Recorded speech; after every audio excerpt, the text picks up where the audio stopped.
రాసిన పత్రిక మొదటి అధ్యాయము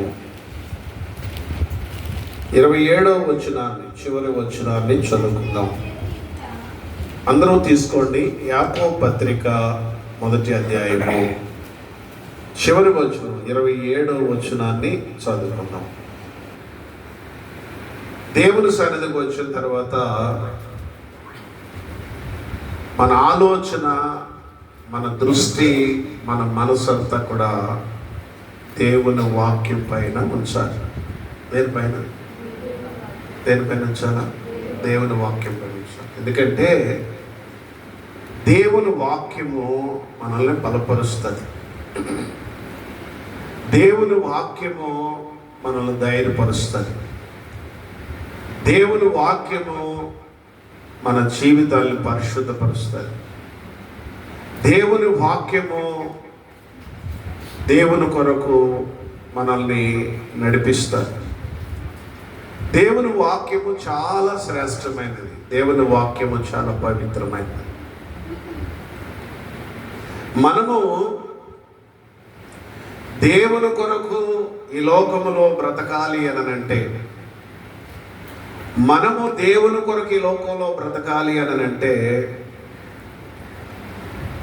దేవుని వాక్యము దగ్గరికి మనం వచ్చి దేవుని వాక్యము విని దేవుని వాక్యాన్ని మన హృదయములో ఎప్పుడైతే భద్రపరుచుకుంటామో ఆ వాక్యము మనలను దేవుని కొరకు జీవించేలాగా చేస్తుంది. దేవుని కొరకు జీవించేలాగా చేస్తుంది. అలా కాకుండా మనము దేవుని దగ్గరికి వస్తూ ఏదో కాసేపు దేవుని మాటలు వినేసి అవి విడిచిపెట్టేస్తే కనుక మనము ఎన్ని సంవత్సరాలు దేవుని దగ్గరికి వచ్చినా, మనం ఎన్ని సంవత్సరాలు దేవుని వాక్యము విన్నా ఆత్మీయ ఎదుగుదల అనేది మనలో ఉండదు. ఆత్మీయ ఎదుగుదల ఉండదు. ఆత్మ ఫలాలు మనం ఫలించలేము. కాబట్టి దేవుని యొక్క సన్నిధిలో మనం ఉన్నప్పుడు, దేవుడు మనతో మాట్లాడుతున్నప్పుడు మనము జాగ్రత్తగా దేవుని మాటలు వినాలి. ఇక్కడే మనం చదువుకున్న వాక్య భాగంలో 22వ వచనంలో భక్తుడు ప్రియులరా చెప్తాడు ఒక మాట, మీరు వినువారు మాత్రమై ఉండి మిమ్మల్ని మీరు కొనకుండా వాక్య ప్రకారము ప్రవర్తించువారునై ఉండాలి. మీరు వినువారునై ఉండి మిమ్మల్ని మీరు మోసం చేసుకోకూడదు. మీరు దేవుని వాక్యాన్ని వింటున్నప్పుడు, దేవుని వాక్యాన్ని సరిగ్గా నువ్వు వింటున్నప్పుడు దేవుని వాక్యము నీలోకి ఒక గ్రహింపును తీసుకొస్తుంది. ఏం తీసుకొస్తుంది? గ్రహింపు తీసుకొస్తుంది. ఎప్పుడైతే ఈ ఆత్మీయ గ్రహింపు మనలోకి వచ్చిందో మనము వాక్య ప్రకారంగా ఉంటున్నామా, వాక్యానికి విరుద్ధంగా ఉంటున్నామా, వాక్య ప్రకారంగా జీవిస్తున్నామా, వాక్యానికి వ్యతిరేకంగా మనం జీవిస్తున్నామో మనకు అర్థమవుతుంది. మనం ఇంకెవ్వరు బోధించవలసిన అవసరం లేదు. కాబట్టి దేవుని వాక్యం దగ్గరికి వచ్చినప్పుడు దేవుని వాక్యాన్ని జాగ్రత్తగా వినాలి. సరే, మనం చదువుకున్న వాక్య భాగంలోకి నేను వెళ్ళిపోతున్నాను. యాకోబు భక్తుడు ఇక్కడ చెబుతున్న మాట ఏంటంటే, తండ్రి అయిన దేవుని ఎదుట, ఎవరి ఎదుట? తండ్రి అయిన దేవుని ఎదుట పవిత్రమును నిష్కలంకమునైన భక్తి దేవుని ఎదుట. ప్రియులరా, దేవుడు మనల్ని చూస్తున్నప్పుడు దేవుని ఎదుట ప్రియులరా పవిత్రమైన భక్తి దేవుడికి కావాలి. నిష్కలంకమైన భక్తి కావాలి. పవిత్రమును నిష్కలంకమునైన భక్తి ఏదనగా అన్నాడు.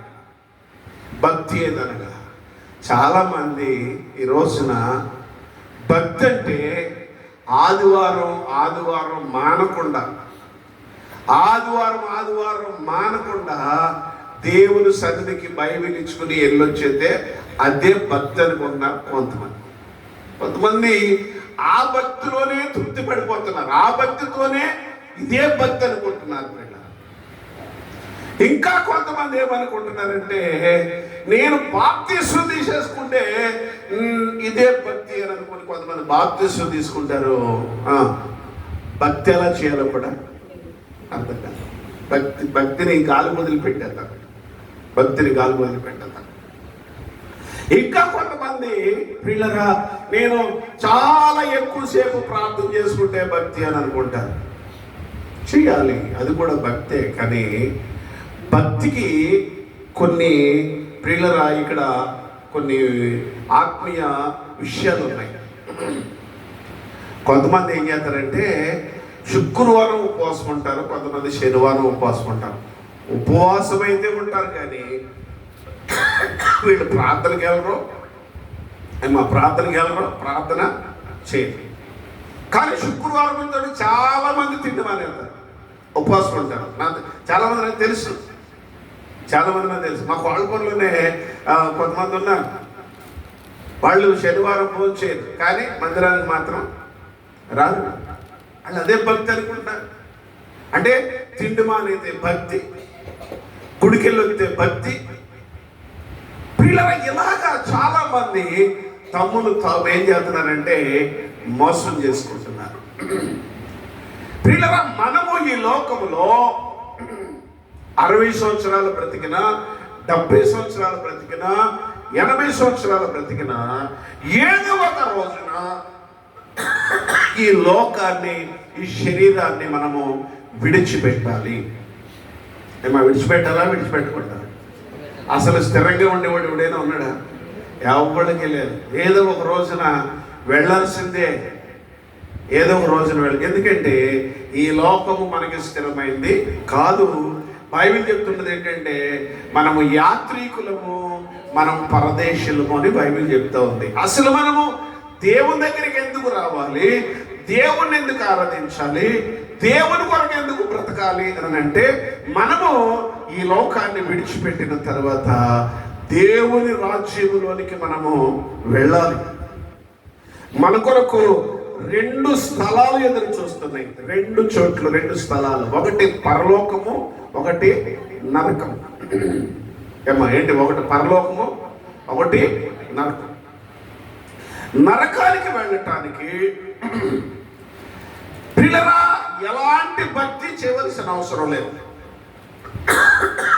ఎలా పడితే అలా జీవించవచ్చు, ఎలా పడితే అలా మాట్లాడవచ్చు, ఎలా పడితే అలా నడవచ్చు, ఎలా పడితే అలా ప్రవర్తించవచ్చు. నరకానికి వెళ్ళిపోవటానికి అసలు ప్రార్థనకి రావవసరం లేదు, యేసుప్రభు వైపు చూడవలసిన లేదు, నీ ఇష్టం. ధనవంతుడు నరకములో బాధపడుతున్నప్పుడు తండ్రి అయిన దేవుడు ధనవంతుడితో అదే అంటాడు, ఏమడు, కుమారుడా నీ జీవిత కాలము నీకిష్టం వచ్చిన సుఖమును అనుభవించావు. కుమారుడా నీ జీవిత కాలం నీకు ఇష్టం వచ్చినట్టు బ్రతికావు, నీకు ఇష్టం వచ్చినట్టు నడిచావు, నీకు ఇష్టం వచ్చినట్టు జీవించావు. లాజరు అలా జీవించలేదు. లాజరు తనకు అనుకూలంగా బ్రతకలేదు, తనకు అనుకూలంగా జీవించలేదు, తనకు అనుకూలంగా నడవలేదు, తనకు అనుకూలంగా మాట్లాడలేదు. లాజరు భూలోకములో భక్తి చేస్తూ కష్టమును అనుభవించాడు. క్రైస్తవ భక్తి అంటే ఏదో మట్టి గోడలకు గచ్చిపోతలు పూసే ఆ పరిస్థితి కాదు. క్రైస్తవ భక్తి అంటే కామురులు పశ్చిమ కంటే కఠినమైనది. క్రైస్తవ భక్తి అంటే కామురులు పశ్చిమ కంటే కఠినమైనది. ఆ భక్తిని ఎవరైతే చేస్తారో, ఆ భక్తిని ఎవరైతే అవలంబిస్తారో, ఆ భక్తిని ఎవరైతే కొనసాగించి ఈ లోక యాత్రను ముగిస్తారో వారు దేవుని రాజ్యములో యుగ యుగాలు దేవునితో ఆనందిస్తారు. మనము దేవుని రాజ్యంలోకి వెళ్ళాలి. పిల్లరా యుగ యుగాలు యాతన పడే ఆ నరకానికి మనం వెళ్ళకూడదు, దేవుని రాజ్యంలోకి మనం వెళ్ళాలి అని అంటే కనుక పిల్లరా ఈ లోకములో మనము లక్షల కోట్లు ఖర్చు పెట్టక్కర్లేదు. అక్కడికి పరుగులు పెట్టవలసిన లేదు. పిల్లరా ఈ లోకములో దేవుని కొరకు ఒక పరిశుద్ధమైన జీవితాన్ని మనము జీవించగలిగితే, దేవుని కొరకు ఒక పరిశుద్ధమైన జీవితాన్ని జీవించగలిగితే, ఆ పరిశుద్ధమైన జీవితం ద్వారా దేవుడు నీకు ఇచ్చే బహుమానం ఏంటి అంటే యుగ యుగాలు ఆనందించే పరలోక రాజ్యం. పిల్లల అదే విషయాన్ని ఇక్కడ యాకోబు గారు చెప్తున్నాడు. తండ్రి అయిన దేవుని ఎదుట పవిత్రమును నిష్కలంకమునైన భక్తి ఏదనగా అని చెప్పి ఏమన్నాడంటే, దిక్కులేని పిల్లలను, విధవరాండ్రను వారి ఇబ్బందులలో పరామర్శించుటయు ఇహలోక మాలినేమో తన కంటకుండా తను తాను కాపాడుకోవటం. ఇక్కడ దిక్కులేని పిల్లలు అన్నాడు, విధవరాండ్లు అన్నాడు. మనము క్రైస్తవులము, బాప్తిసాలు తీసుకుంటాము, బోధలు వింటాము, అన్నీ చేద్దాం. కానీ ఎవరన్నా విధవరాలు ఎదురొస్తుంది అనేటప్పటికీ ఏం చేద్దాం? పైకి తిట్టు లోపల ఏం చేద్దాం? ఈ పనికి మాలింది. నేను బయలుదేరేటప్పటికే తెయ్యమంటారు రోడ్డు మీదకి. వీళ్ళు క్రైస్తవులా? యేసుప్రభు ఏం చెప్పాడు? నేను విధవరాలు పక్షముగా నేను వ్యాజ్యమాడేది, విధవరాలు పక్షంగా ఉండే దేవుడు అని చెప్పాడు. విధవరాలు పక్షంగా ఉండే దేవుడు. దేవుడేమో ఆడపక్షంగా ఉంటాయి, సైతనే ఉంటుంది. ఆమె రానమ్మా పొద్దున్నే ఏళ్ళు లేచి అందరి ముఖాలు చూడండి. వాళ్ళను ప్రేమించాలి. విధవరాళ్ళను పిల్లలు ఎందుకు ప్రేమించాలంటే దేవుడు విధవరాళ్ళ పక్షంగా ఉంటాడు. అసలు దేవుడు ఏమన్నాడు? నిన్ను సృష్టించిన వాడే నీకు భర్తగా ఉన్నాడు. నిన్ను సృష్టించిన వాడు నీ భర్త. పర్వతములు తొలగిపోయిన, మెట్టలు తత్తరిల్లిపోయిన నా కృప నిన్ను విడిచిపోదు. దేవుని కృప ఉంటుంది. నేను చెప్పే ఉంటాను, మా ఇల్లు పునాది వేసేటప్పుడు మా ఊర్లో ఉన్న విధవరాళ్ళందరినీ తీసుకొచ్చి పునాది వేయించాను. నేను భర్త ఉన్న వాళ్ళని ఒక్కళ్ళు పిలవలేదు. అప్పటికి నేను ఇంకా బోధకుండా అవ్వలేదు. ఏదో అప్పుడులాగానే మిడి విశ్వాసం, చిన్న విశ్వాసం, తెలియదు, వాక్యం తెలియదు నాకు సరిగ్గా. కానీ నేను పిల్లలు చోట్ల ఒక మీటింగ్కి వెళ్ళినప్పుడు, ఆ మీటింగ్లో ఒక భక్తుడు వాక్యం చెప్తున్నప్పుడు విధవరాల గురించి చాలా స్పష్టంగా కొన్ని విషయాలు చెప్పాడు. ఆ విషయాలు నా మనసులోకి ఎక్కింది. నేను మొన్న ఒక ఇల్లు పునాది వేస్తున్నారు కోళ్ళపల్లిలో. కనీసం నా ఆత్మీయ తండ్రి, విశ్వాసులు, ప్రార్థన సహవాస నాయకులు శామ్యుల్ యేసురత్నయ్య గారితో ముందు రాయించాను, తర్వాత రాయి మా అమ్మతో వేయించాను. విధవరాళ్ళందరినీ పిలిచి నేను ఆ రాయించాను. నా కుటుంబాన్ని దేవుడు విడిచిపెట్టాడు ఆ సమయంలో. అంచెలంచెలుగా దేవుడు.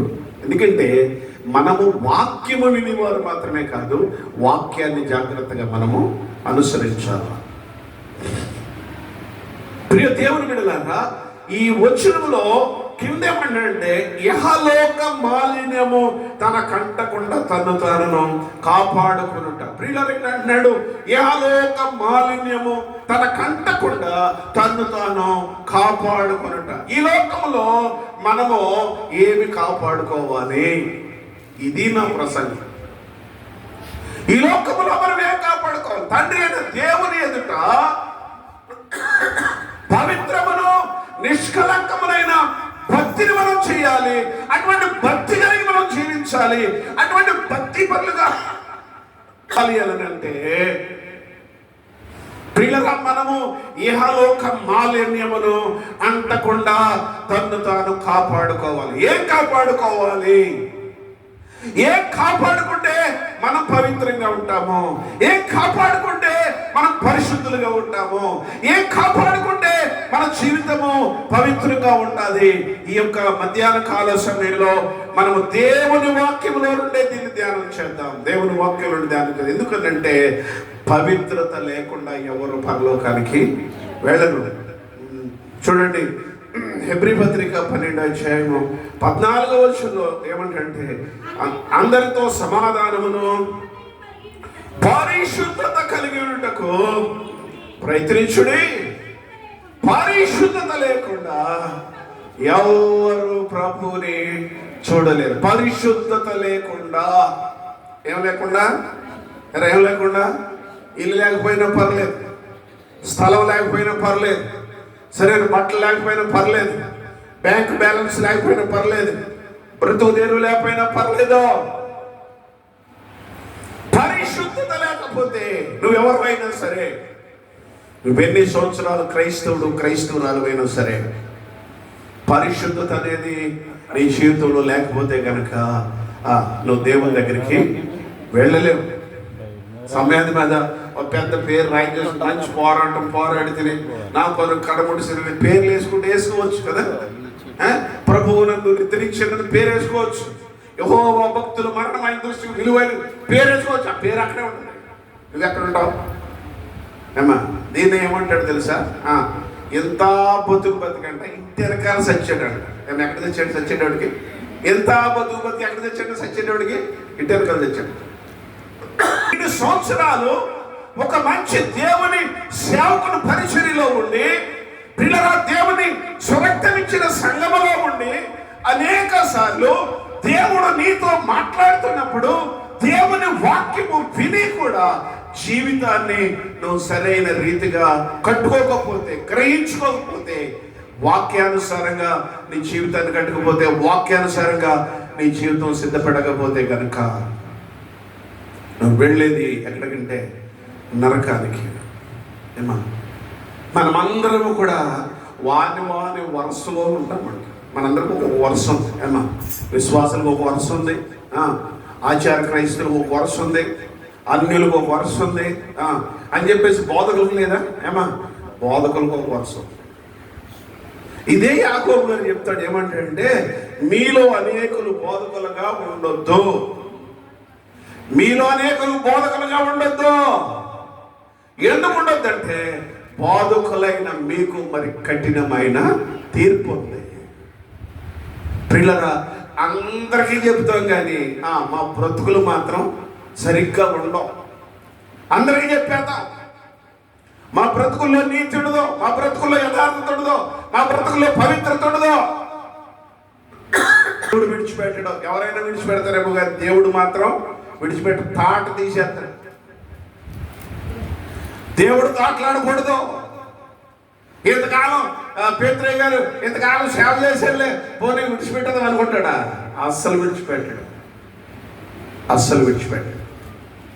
కాబట్టి మనము ఈ లోకంలో జీవించినంత కాలము దేవుడు నన్ను చూస్తున్నాడు అనే ఒక భయం అనేది ప్రతి ఒక్కరిలో మనలో ఉండాలి. ఆ భయం ఉన్నప్పుడు ఖచ్చితంగా మనం దేవుడి కొరకు జీవిస్తాం. ఒక మాట చదువుదామా? తిమోతేయులకు రాసిన 2వ పత్రిక 3వ అధ్యాయము 5వ వచనం. తిమోతేయులకు రాసిన 2వ పత్రిక 3వ అధ్యాయం 5వ వచనం. పైకి భక్తి గల వారు వలె కనపడచ్చు, దాని శక్తిని ఆశ్రయించని వారు అందరూ ఇట్టి వారికి నువ్వు విముఖుడు అయి ఉండవు. తిమోతితో పౌలు చెప్తున్నాడు, బాయ్ తిమోతి, అందరూ భక్తి పరులని నువ్వేమి నమ్మేయద్దు. మొన్న ఒకడు అభినయ దర్శనం ఒకడు దొరికేసాడు కదా. ఏమా? ఆడు వల్ల క్రైస్తవ లోకమే సిగ్గుపడుతుంది. ఇప్పుడు ఆడు ఎంత దుర్మార్గుడో, ఎంత బోధకుడో. దేవుడు ఏదో ఒక రోజున మన రంగుని అని చేస్తాడు, ఎలిసిపోయలేక అది ఒరిజినలా డూప్లికేటా చేస్తాడు. అది ఒరిజినల్ డూప్లికేటా? వాడు బ్రతుకు బయటపడ్డది అక్కడ. ప్రియులారా, ఇలాంటి వారు చాలా మంది ఉన్నారు. అందుకే ఇప్పుడే కాదు, అప్పుడే ఉన్నారు. పౌలు గారు తిమోతితో చెప్తున్నాడు, ఏమంటున్నాడు? పైకి అంట. ఎలాగంట? పైకి భక్తి నెరుగని శక్తిహీనుడా, దైవద్రోహి ధనహీనుడా, ముక్తిదాతనే డబ్బు కమ్మిన గూఢద్రోహి నీవేగా. భక్తి నెరుగని శక్తిహీనుడా, చెప్పకూడదు, దైవద్రోహి ధనహీనుడా, ముక్తిదాతనే డబ్బు కమ్మిన గూఢద్రోహి నీవేగా. యుక్తిగా నాటించెదవి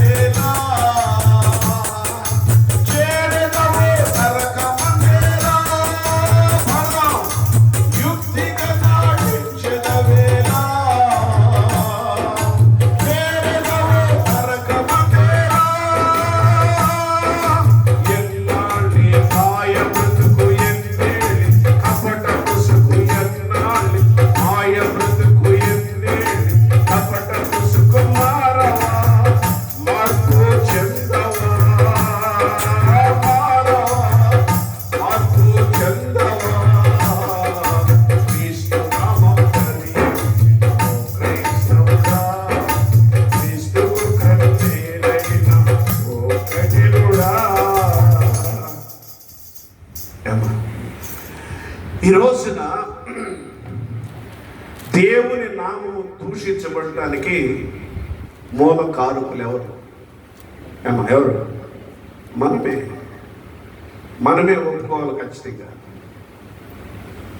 పైకి భక్తి గల వారిలా కనబడతారంట, దాని శక్తిని ఆశ్రయించదు.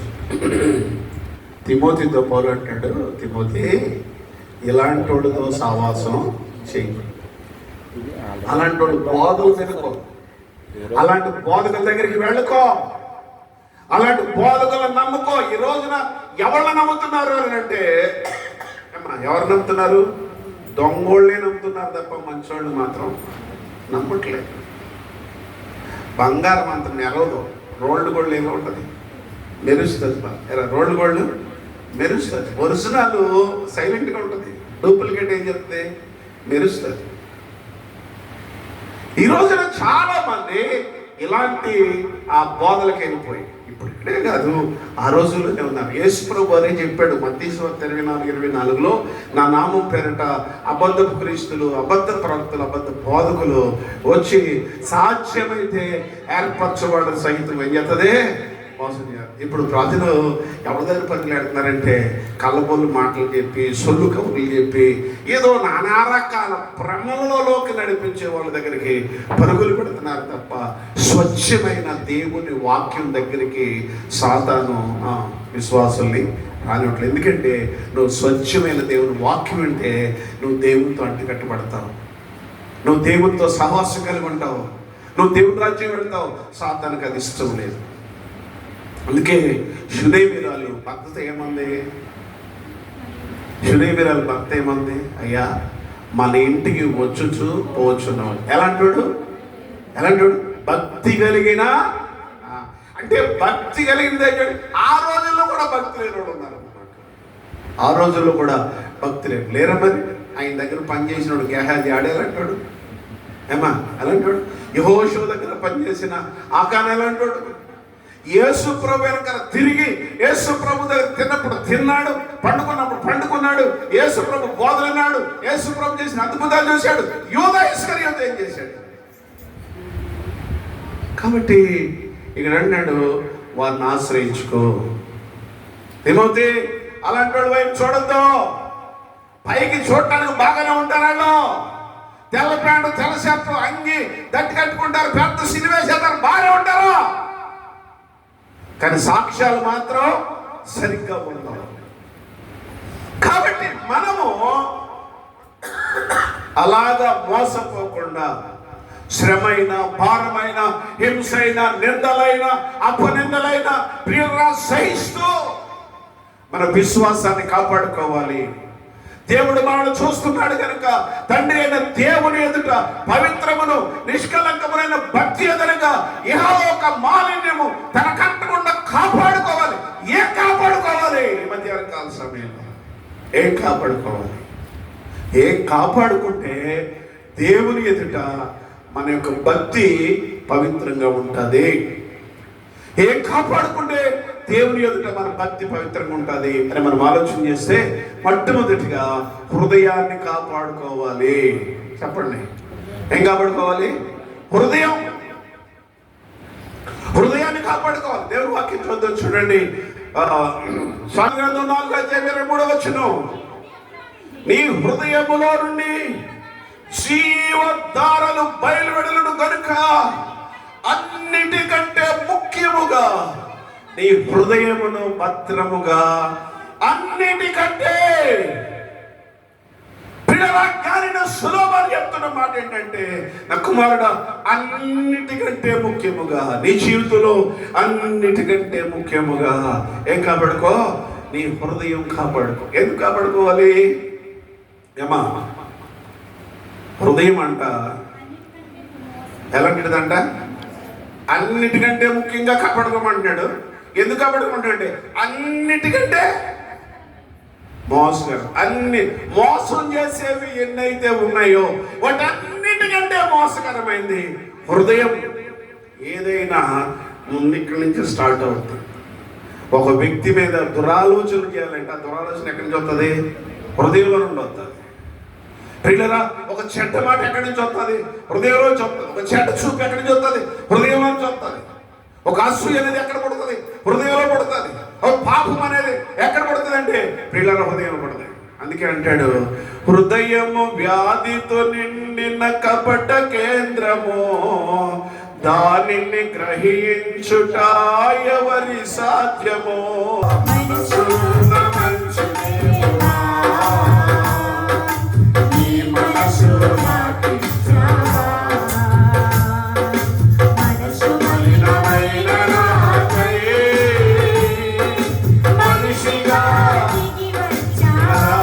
హృదయము కపటముతో నిండిన కేంద్రం అంటారు. ఇలా కేంద్రం ఇది కర్మాగారం. కాబట్టి ఈ హృదయము ప్రియులరా అటువంటి మోసకరమైన హృదయముగా ఉండకుండా ఉండాలి.